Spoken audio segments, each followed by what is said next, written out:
will you catch people up on like what our involvement in Yemen was in this war between the Houthis and I guess essentially what was the Yemenis government, starting in the middle of the last decade, and what our role was, and then take us to here.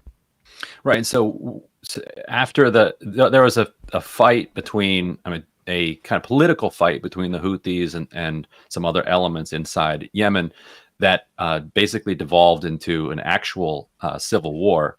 And Saudi Arabia and the UAE instantly jumped in on the side against the Houthis. The Houthis are backed by the Iranians, although the Iranians, as we now know, did not actually want the war to start. They urged the Houthis not to take the capital. Houthis went and did it anyway. That's how proxies work. Sometimes they do what you want, sometimes they don't.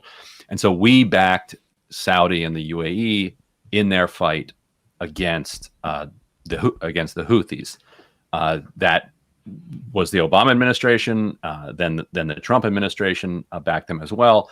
Biden ran on saying he was going to end this war. And just to be clear, I just want to add that part I mentioned up front. I think it was Jake Sullivan at the time had said, like, or maybe it was Ben Rhodes after the fact, after the administration, like somewhere around 2017, 2018, I can't remember where he was interviewed, said, we thought if it was basically constructive engagement was the line. If we help the Saudis, we will be, as you put it, the guy on the bachelor party who's going to make sure things don't get out of control. Yes. Right. And that didn't happen. And then Trump showed up at the bachelor party. So the party raged for those 4 years.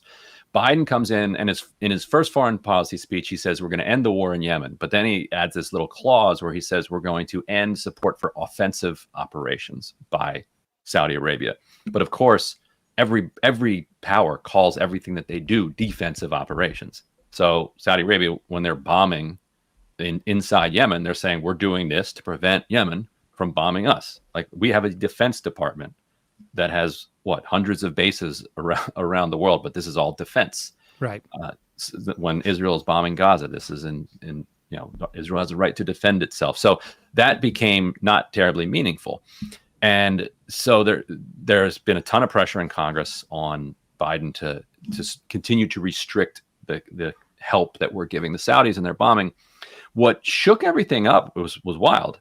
The Chinese came in and basically produced a détente between Iran and Saudi Arabia. It was shocking to the United States. So they're very concerned about losing their grip on the region.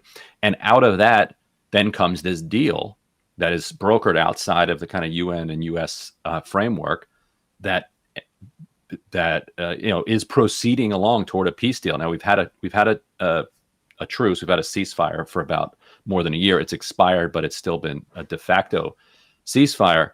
And so once they got into this agreement between Iran, the Houthis, and Saudi Arabia, the U.S. started panicking. We instantly flew a bunch of envoys over to Riyadh to talk to Saudi Arabia to talk about how important it is that they're being inclusive and comprehensive. Those are the phrases they kept using: an inclusive and comprehensive government that would take over. What they mean by inclusive is to include a whole bunch of the U.S. proxies, because the U.S. still wants the ability to maintain significant control of the Yemen coastline, which is, among the most important places in the entire world. We have our base there, right, in Djibouti, because this is the area that connects, the Indian Ocean to the Red Sea to the Suez Canal.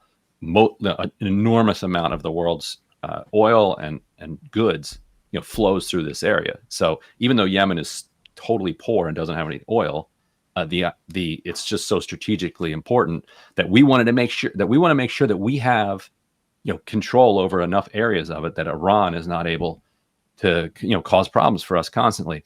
And the dynamics are that Saudi Arabia is happy with this ceasefire. They're not getting drones and missiles coming from Yemen into Saudi Arabia, so they have no real incentive to strike a final peace deal, because they like things just as they are. But the Houthis are under a blockade. They can't get material, energy, food, medical supplies into the port of Hodeidah, into Aden. There are a few flights that have started up, but in general, they're still under this blockade.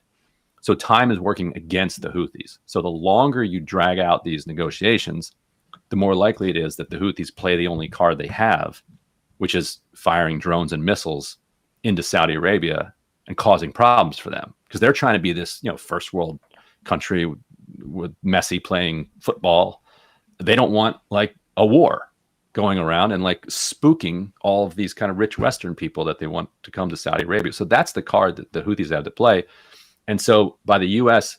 insisting that these talks get dragged out and continue to throw on more conditions and more obstacles in front of these talks, it seems like they're trying to push the Houthis to relaunch hostilities and then bring about the mother of all kind of bombing runs in retaliation, and then go back to the negotiating table a year later or whatever and say, look, remember how we wanted an inclusive peace? We want an inclusive peace. We get these islands, our people get this area over here by Djibouti, and now we're good. So